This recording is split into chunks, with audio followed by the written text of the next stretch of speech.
হঠাৎ করে ডোনাল্ড ট্রাম্পের দেশে কেন গেলেন ডক্টর জয়শঙ্কর? আন্তর্জাতিক মহল কিন্তু রীতিমতো চমকে গেল ভারতের এই পদক্ষেপে। কারণটা কি? কারণটা হলো এই মুহূর্তে যত কোয়াড কান্ট্রি আছে, কোয়াড ভুক্ত যত দেশ আছে, তাদের বিদেশমন্ত্রী আমেরিকায় থাকবেন এবং আমেরিকায় এই মুহূর্তে একটি সেমিনার অর্গানাইজ করা হয়েছে। সেই সেমিনারে ভারতবর্ষ অত্যন্ত গুরুত্বপূর্ণ একটি পদক্ষেপ কিন্তু নিতে চলেছে। সেমিনারটির ট্যাগলাইন যদি দেখেন তাহলে দেখবেন হিউম্যান কস্ট অফ টেরোরিজম। এই সংক্রান্ত যে ট্যাগলাইন, তার আন্ডারে একটি ফটো এক্সিবিশন হবে এবং হিউম্যান কস্ট অফ টেরোরিজমের আন্ডারে ভারতবর্ষ অপারেশন সিন্দুর পর্বে যত ছবি আছে আন্তর্জাতিক স্তরকে কিন্তু দেখাবে। দেখুন, অপারেশন সিন্দুরে ভারত সরকারের পক্ষ থেকে বিভিন্ন দেশে তো প্রতিনিধি দল পাঠানো হয়েছে, কিন্তু ভারতের বিদেশমন্ত্রী কিন্তু এই অপারেশন সিন্দুরকে কেন্দ্র করে বোল্ড কোনো কথাবার্তা এখনো অবধি কিন্তু বলেনি। ভারত হয়তো এই সময়টারই অপেক্ষা করছিল, ঠিক যখন জুলাইতে জাতিসংঘে এক বড় পরিবর্তন আসতে চলেছে এবং সেই পরিবর্তনের সামনে দাঁড়িয়ে ভারতবর্ষের স্ট্র্যাটেজিটা কি হবে সেই পরিকল্পনাটা কিন্তু ভারতের পক্ষ থেকে শেষ 2 মাস করা হয়েছে, তা কিন্তু পরিষ্কার বোঝা যাচ্ছে। কোয়াড কান্ট্রির ফরেন মিনিস্টার, মানে বুঝতে পারছেন, হাই প্রোফাইল একটি মিটিং। সেখানে আমাদের অপারেশন সিন্দুর কেন্দ্রিক যত ছবি, যত ভিডিও, যত এভিডেন্স সমস্ত রাষ্ট্রের কাছে কিন্তু তুলে ধরবেন ভারতবর্ষের বিদেশমন্ত্রী ডক্টর জয়শঙ্কর। এমনকি জুলাই মাসে যে প্রেসিডেন্সি পাচ্ছে পাকিস্তান, তার আগে এই সকল রাষ্ট্রগুলো যদি ভারত নিজেদের দিকে নিয়ে আসতে পারে, যারা সবাই ভারতেরই বন্ধু, কিন্তু তবুও পাকিস্তানকে যেন ওপেন প্ল্যাটফর্মে কেউ সমর্থন না করে, সেই চেষ্টাই কিন্তু ভারতের পক্ষ থেকে করা হবে। এবং এর জন্যই এই ফটো এক্সিবিশন, যেই ফটো এক্সিবিশনের tagline human cost of terrorism, এখানে অপারেশন সিন্দুর করতে, মানে এই পর্বে যত ছবি, যত আমাদের অপারেশনের নথি, সব কিন্তু আন্তর্জাতিক স্তরে প্রত্যেকটি দেশের সামনে রাখা হবে এবং বলা হবে, এই দেখুন পাকিস্তান, যারা দিনের পর দিন সন্ত্রাস করে আমাদের রাষ্ট্রকে শেষ করার চেষ্টা করছে, আজ তারাই রাষ্ট্রসংঘের প্রেসিডেন্সিয়াল পদ সামলাবে। আপনারা মেনে নেবেন এই পাকিস্তানকে? এই প্রশ্ন ভারতের পক্ষ থেকে সরাসরি ছুড়ে দেওয়া হবে। রাষ্ট্রসংঘের স্ট্রাকচারটা একটু আপনাদের ছোট করে বলে দিই, তাহলে আপনারা বুঝতে পারবেন পাকিস্তান এই জুলাই মাসে এক্স্যাক্টলি কি করতে চলেছে। রাষ্ট্রসংঘের 15 সদস্যের মধ্যে 5 জন দেশকে বলা হয়, মানে 5টি নির্দিষ্ট দেশকে বলা হয় পার্মানেন্ট মেম্বার। ভারত বহুবার বলেছে পার্মানেন্ট মেম্বার সংখ্যা বাড়ানো উচিত, রাষ্ট্রসংঘকে সময়ের সঙ্গে সঙ্গে বদলানো উচিত, কারণ এই পার্মানেন্ট 5টি দেশের কাছেই আছে আলটিমেট পাওয়ার। এরা ইচ্ছা করলে ভেটো জারি করতে পারে, কোন ইস্যু নিয়ে কথা বলা উচিত সে বিষয়ে এটা ডিসাইড করতে পারে, এবং এরা ইচ্ছা করলে কোনো নির্দিষ্ট ডিসকাশন বা ডিবেটকে বন্ধ করে দিতে পারে। এই 5টা দেশ কি কি? এই 5টা দেশ হলো চায়না, ফ্রান্স, ইউকে, রাশিয়া এবং আমেরিকা, ইউএস। এই 5টা দেশের বাইরে বাকি 10টা যে দেশ আছে তাদেরকে বলা হয় নন পার্মানেন্ট মেম্বার। এই নন পার্মানেন্ট মেম্বার যতজন আছে তাদেরকে প্রত্যেকটি এপিসোডে প্রেসিডেন্সির দায়িত্ব দেওয়া হয় জাতিসংঘের পক্ষ থেকে। অর্থাৎ প্রতি 2 বছরে এই প্রেসিডেন্সিয়াল পদ এই নন পার্মানেন্ট মেম্বাররা কিন্তু সামলাবে। পাকিস্তান কিন্তু 1 জানুয়ারি 2025-এ নন পার্মানেন্ট মেম্বার হয়ে যায় এবং জুলাই মাসে এসে তারা কিন্তু প্রেসিডেন্সির যে পদ, অর্থাৎ তারাই আলটিমেটলি রাষ্ট্রসংঘকে চালনা করবে, এই রকম একটি পদ কিন্তু জুলাইয়ের 1 তারিখ অর্থাৎ আজকে থেকে কিন্তু তারা পাচ্ছে। তারা এই পদটাকে কি ছেড়ে দেবে? আন্তর্জাতিক একটা সংগঠনের মাথায় তারা বকলমে বসছে এবং সেই পার্টিকুলার চেয়ারটাকে তারা কি কাজে ইউজ করবে? আপনাদের কি আর বলা প্রয়োজন যে তারা আগামী কিছু মাস লাগাতার ভারত বিরোধিতা করবে আন্তর্জাতিক মঞ্চে? সেই প্রেক্ষাপটে দাঁড়িয়ে ভারতের স্ট্র্যাটেজিটাও কিন্তু অত্যন্ত ইম্পর্টেন্ট। কেন ইম্পর্টেন্ট আমি পরবর্তীকালে আপনাদের সামনে সহজ ভাষায় বোঝানোর চেষ্টা করছি। দেখুন, এই মুহূর্তে পাকিস্তান কি করতে পারে? পাকিস্তান তাদের নির্দিষ্ট এজেন্ডা সেট করতে পারে। রাষ্ট্রসংঘে কোন এজেন্ডায় কথা হবে তা ঠিক করতে পারে পাকিস্তান। সেকেন্ড যেটা করতে পারে তা হলো একটি ডিবেটকে কন্ট্রোল করতে পারে। অর্থাৎ ভারত যদি কোনো নির্দিষ্ট ইস্যু নিয়ে তুলনামূলক আলোচনায় ঝাঁপায়, পাকিস্তানের কাছে সেই ক্ষমতা থাকবে যে এই ডিবেট তারা বন্ধ করে দিতে পারে। 3 নম্বর যেটি করতে পারে তা হলো কোনো ডিসকাশনে সরাসরি ইন্টারফারেন্স করতে পারে। অর্থাৎ ধরুন ইসরায়েল এবং গাজাকে নিয়ে একটি ডিসকাশন হচ্ছে, আন্তর্জাতিক স্তর ঝাঁপিয়ে পড়েছে, পাকিস্তানের মনে হলো না না ভাই, এ ঠিক বলছে না, এ ভুল বলছে, পাকিস্তান পারে এই পুরো বিষয়টার মধ্যে ঢুকে সেই ডিসকাশনটার মধ্যে অংশগ্রহণ করে আলোচনাটাকে থামিয়ে দিতে। অর্থাৎ আন্তর্জাতিক কোন দেশ কি বলবে, আন্তর্জাতিক কোন দেশের হাতে ঠিক কতটা কথা বলার ক্ষমতা থাকবে তা ঠিক করবে পাকিস্তান। এবার জুন 2025 থেকেই পাকিস্তান, অর্থাৎ আগের মাস থেকেই পাকিস্তান কিন্তু এই পদ্মার পাওয়ারটাকে ইউজ করতে শুরু করেছে। জুন 2025-এ পাকিস্তান এমন কিছু গুরুদায়িত্ব আন্তর্জাতিক এই সংগঠনে পায়, তাও কিন্তু চমকে দেওয়ার মতো। আমি তথ্যের খাতিরে আপনাদেরকে একটু বলে রাখি, জুন 2025-এ পাকিস্তানকে তালিবান স্যাংশন কমিটি, যা 1988 সালে তৈরি হয়েছিল, তার চেয়ারম্যানের পদ দেওয়া হয়। 2 নম্বর ক্ষেত্রে তাদেরকে কাউন্টার টেরোরিজম কমিটির যে রেজলিউশন আন্ডার 1373 তাকেও হেড করার একটা গুরুত্বায়িত্ব দেওয়া হয়। এবার রাষ্ট্রসংঘের বাকি দেশগুলোর মোটিভগুলো বোঝার চেষ্টা করুন। ভারতের পাশে অনেক দেশ আছে, কিন্তু ভেটো কারা জারি করছে? চীন, আমেরিকা, এরা তো প্রধান ভেটো জারি করে। এবং ইউরোপীয় ইউনিয়নের একাধিক দেশ পাকিস্তানকে প্রশ্রয় দেয় বিভিন্ন চুক্তির জন্য, তাদের জিওগ্রাফিক্যাল অবস্থানের জন্য, তা আপনারা জানেন। পাকিস্তানকে কোন কমিটির মাথায় বসিয়ে দিয়েছে জুনে রাষ্ট্রসংঘ? কমিটিটার নাম হলো counter terrorism committee under resolution 1373। এবার কমিটির নামই হলো কাউন্টার টেরোরিজম, অর্থাৎ টেরোরিজমকে কমাও, টেরোরিজমের বিপক্ষে জনমত তৈরি করো। তাদের মাথায় এই বিশ্বের অন্যতম টেরোরিস্ট কান্ট্রি, দেশ পাকিস্তান। এবার আপনারা বুঝতেই পারছেন রাষ্ট্রসংঘ ঠিক কোন পথে চালিত হবে। শুধু তাই নয়, পাকিস্তান কিন্তু আরো অনেকগুলো কমিটির মাথায় বসার জন্য তোড়জোড় শুরু করে দিয়েছে। যদিও পাকিস্তানের যে দাবি ছিল, সে দাবি থেকে একটি মাত্র কমিটির মাথায় তাদেরকে বসানো হয়নি। কি সেই কমিটি? 1267 স্যাংশন কমিটি, অর্থাৎ যার উপর যখন তখন স্যাংশন লাগানো যায়, এবং যে স্যাংশন যদি কোনো দেশ কোনো দেশের উপর লাগায় সে বিষয়ে ডিবেট অর্গানাইজ করা যায়। পশ্চিমা দেশগুলো তাদের স্বার্থের জন্য সেই কমিটির মাথায় পাকিস্তানকে একমাত্র বসায়নি। যদিও কাউন্টার টেরোরিজমের মাথায় বসেছে এই পার্টিকুলার দেশ পাকিস্তান। তালিবান ইস্যু, যে তালিবান এখন পাকিস্তানের সঙ্গে লড়াই করছে বিভিন্ন ইস্যুতে, সেই তালিবান স্যাংশন কমিটির মাথায় বসে গেছে পাকিস্তান।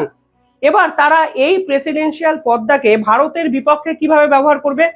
প্রধানত 3টে ইস্যুকে তারা সামনে আনবে, তা ভারতের বিশেষজ্ঞরা বলছেন। সহজ ভাষায় বোঝার চেষ্টা করুন, এসসিওতে পাকিস্তানের ভূমিকাটা কি ছিল। তারা বোঝানোর চেষ্টা করেছিল বালুচিস্তানে যে আন্দোলন হচ্ছে সেই আন্দোলনে সরাসরি ইনভলভ হয়েছে ভারত, এবং বালুচিস্তানে যেরকম ভাবে বিএলএ অর্থাৎ বালুচিস্তান লিবারেশন আর্মি দিনের পর দিন পাকিস্তান সেনার উপর আক্রমণ চালাচ্ছে, তা নাকি এক সন্ত্রাসবাদী আক্রমণ।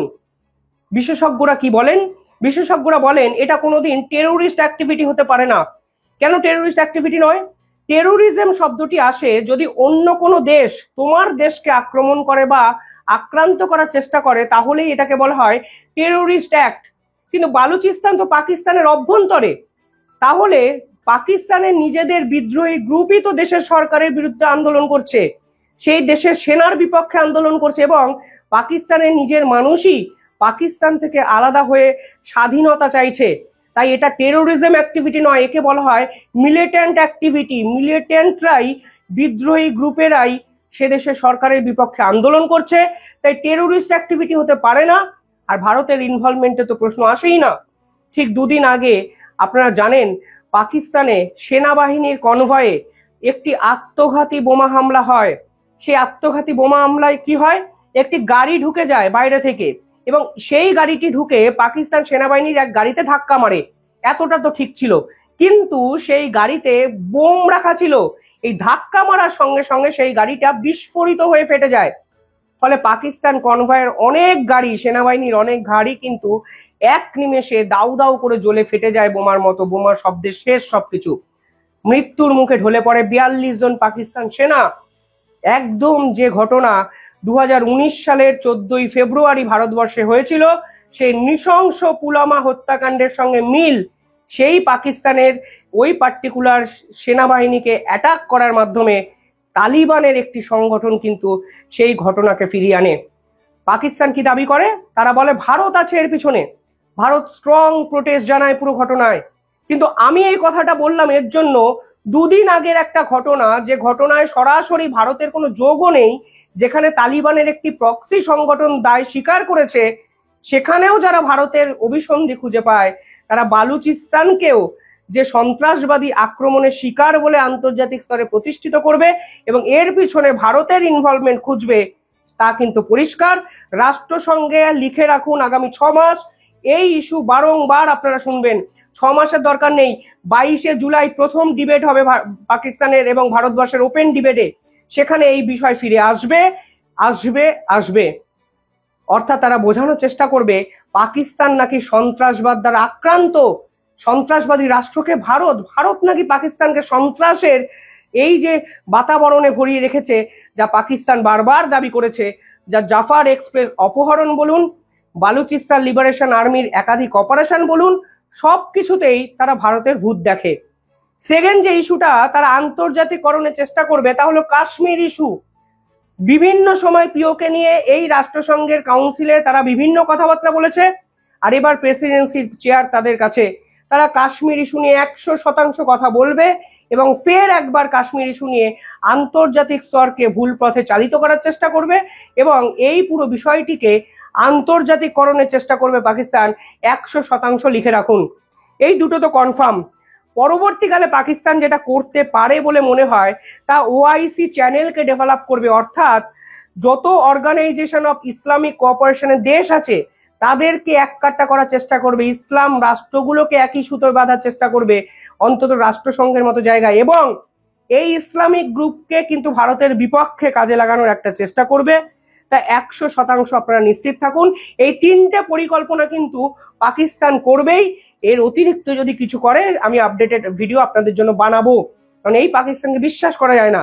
কালকে এমন একটা দাবি করলো যে দাবির সঙ্গে কোনো মিলই নেই দেখা যাবে, যেমন জাফার এক্সপ্রেসে হয়েছিল। যাই হোক, 22শে জুলাই দিনটা কেন ইম্পর্টেন্ট, কারণ এই 22শে জুলাই প্রথমবারের জন্য এবার রাষ্ট্রসংঘে open debate on international peace and security অনুষ্ঠিত হবে, যেখানে ভারত, পাকিস্তান এবং বিশ্বের অনেক দেশই কিন্তু ইনভলভমেন্ট একটা দেখাবে। এবং টপিকটাই দেখুন, ইন্টারন্যাশনাল পিস। এই ইন্টারন্যাশনাল পিসে বক্তৃতা দেবে পাকিস্তান, ফলে তারা বলবে একমাত্র ভারতই অশান্তকর একটা রাষ্ট্র, আমরা তো ভাই সাধু পুরুষ, সন্ত্রাস কি আমরা তো জানিই না। এবার ভারতের কি স্ট্র্যাটেজিটা আমি একটু আপনাদের বোঝানোর চেষ্টা করি, যা বিভিন্ন জায়গায় বেরিয়েছে কালকে। ভারতবর্ষের বিদেশমন্ত্রী ডক্টর জয়শঙ্কর এই মুহূর্তে গেছেন আমেরিকা, সেখানে কোয়াডের সমস্ত দেশ আছে। এখন ভারত সমস্ত দেশের সঙ্গে লিয়াজোটা মেনটেন করবে।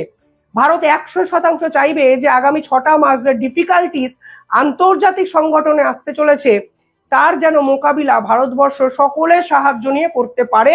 এমনকি পাকিস্তানে যে টেরোরিজম অ্যাক্টিভিটি দিনের পর দিন আরো মাথাচাড়া দিয়েছে, ডক্টর জয়শঙ্কর সেই দেশের গুলো কাছে এই বিষয়গুলো কিন্তু বোঝানোর চেষ্টা করবেন। পাশাপাশি রাষ্ট্রসংঘের মতো জায়গায় প্র্যাকটিক্যাল মেসেজ দেবে ভারত। প্র্যাকটিক্যাল মেসেজ মানে কি, এখানে ইকোনমিক্যাল যে ন্যারেটিভ সেটা বিল্ড আপ করার চেষ্টা হবে ভারতের কাছে, মানে ভারত করবে। কেন আমি বলছি ইকোনমিক্যাল ন্যারেটিভ, দেখুন দুটো দেশ একসঙ্গে স্বাধীন হয় 1947 সালে 14ই আগস্ট 15ই আগস্ট। আজকে ইকোনমিক্যাল সেক্টরের যদি তুলনা করেন, দেখবেন একটি রাষ্ট্র ধারে সম্পূর্ণ শেষ, আইএমএফ টাকা দিচ্ছে বলে চলছে, বেকারত্ব, অর্থনীতি সম্পূর্ণ ভেঙে পড়েছে, মুদ্রাস্ফীতি সর্বোচ্চ, দেশের অবস্থা এতটাই খারাপ যে দেশের মধ্যে প্রত্যেকটি প্রদেশের মানুষ স্বাধীনতার জন্য আন্দোলন করছে। অন্য একটা রাষ্ট্র ভারতবর্ষ দেখুন, মিলিটারি শক্তিতে এই বিশ্বের টপ 4-এ, ইকোনমিক্যাল সেক্টরে প্রতি পদক্ষেপে নিজেদেরকে সেরা জায়গায় নিয়ে যাচ্ছে, জিডিপির র্যাঙ্কিংয়ে টপ 4-এ। অর্থাৎ ভারতবর্ষ বোঝানোর চেষ্টা করবে, যদি পাকিস্তান যে দাবি করছে যে ভারতবর্ষ টেরোরিজম অ্যাক্টিভিটিতে বিশ্বাস করে, তাহলে কি ভারতবর্ষে ফরেন ইনভেস্টমেন্ট আসতো, তাহলে কি ভারতবর্ষে গ্রোথ ডেভেলপমেন্ট পাকিস্তানের থেকে প্রায় 50 গুণ বেশি হতো, নাকি ভারতবর্ষ ইন্টারন্যাশনাল কমিউনিটিতে ট্রেড রিলেশনগুলোকে এত সহজে বিল্ড আপ করতে পারতো। অর্থাৎ কাউন্টার ন্যারেটিভ তৈরি করা হবে পাকিস্তানের বিপক্ষে। এবং আরো ইম্পর্টেন্ট বিষয় হলো এসডিপি র্যাঙ্কিং এই প্রথমবার ভারতবর্ষ কিন্তু 100-র মধ্যে ঢুকেছে। অর্থাৎ ভারতবর্ষ প্রতি পদক্ষেপে আন্তর্জাতিক স্তরকে বুঝিয়ে দেবে সাস্টেনশিয়াল যে ডেভেলপমেন্ট আছে, সেই সাস্টেনশিয়াল ডেভেলপমেন্টে ভারতবর্ষ কিন্তু অনেকটা এগিয়ে গেছে কম্পেয়ার টু পাকিস্তান। অর্থাৎ পাকিস্তান যা বলছে পুরোটাই ভিত্তিহীন, মূল্যহীন, মিথ্যা, এবং পুরোটাই যদি বলা হয় আনপ্রেডিক্টেবল, এটা বেসলেস। আজকের দিনে দাঁড়িয়ে ডক্টর জয়শঙ্কর আরো একটি জিনিস জাতিসংঘে করাতে চাইছেন, যেটাও কিন্তু খুব ইম্পর্টেন্ট। অপারেশন সিন্দুর যখন চলছিল তখন ভারতবর্ষ কিছু ইম্পর্টেন্ট প্রমাণ পায়। সেই ইম্পর্টেন্ট প্রমাণে দেখা যায় যে এই পেহেলগাম হত্যাকাণ্ডের সঙ্গে 3 জন অতি গুরুত্বপূর্ণ ব্যক্তি জড়িত, যারা পাকিস্তান থেকে পুরোটা অপারেট করেছে। রাষ্ট্রসংঘে এই প্রথমবারের জন্য ভারত সেই 3 ব্যক্তিকে নিষিদ্ধ ঘোষণা করার আওয়াজ তুলবে। ভারতবর্ষের এই পরিকল্পনা অলরেডি ঘোষণা করে দিয়েছে ভারত, অর্থাৎ আমি ঘোষণা করে দিলাম, যা পারলে লড়াইটা রুখে নে এবং আন্তর্জাতিক স্তরে যা করার আমরা করে নেব। অর্থাৎ এই প্রথমবারের জন্য ভারতবর্ষ ডিসিশন নিয়েছে 3 ইন্ডিভিজুয়াল যারা believe to be operating from Pakistan in Pahalgam attack, তাদেরকে স্যাংশন লাগানোর জন্য দাবি তোলা হবে ভারতের পক্ষ থেকে। অর্থাৎ পাকিস্তান শুধু প্রেসিডেন্সির চেয়ারে, আমরা ওদের সামনে একের পর এক বোমা ফাটাবো। কাউন্টার টেরোরিজমের এই যে প্রেসিডেন্সিয়াল পদ, যে পদ পাকিস্তান অলংকার করে আছে, তাদের সামনে বসে তাদের দেশকেই টেরোরিজমের জনক হিসাবে প্রতিষ্ঠা করবে আমাদের এই ভারত। নিঃসন্দেহে গুরুত্বপূর্ণ একটা মাস, এবং এই মাসে অনেক কিছু হবে, 100% আপনারা নিশ্চিত থাকুন। অনেক আপডেট আসবে, আমি আপডেটেড ভিডিও আপনাদের জন্য নিয়ে আসবো। দেখতে থাকুন দ্য ইন্ডিপেন্ডেন্ট বেঙ্গল। কমেন্টে জানাবেন আপনারা কি ভাবছেন। ধন্যবাদ।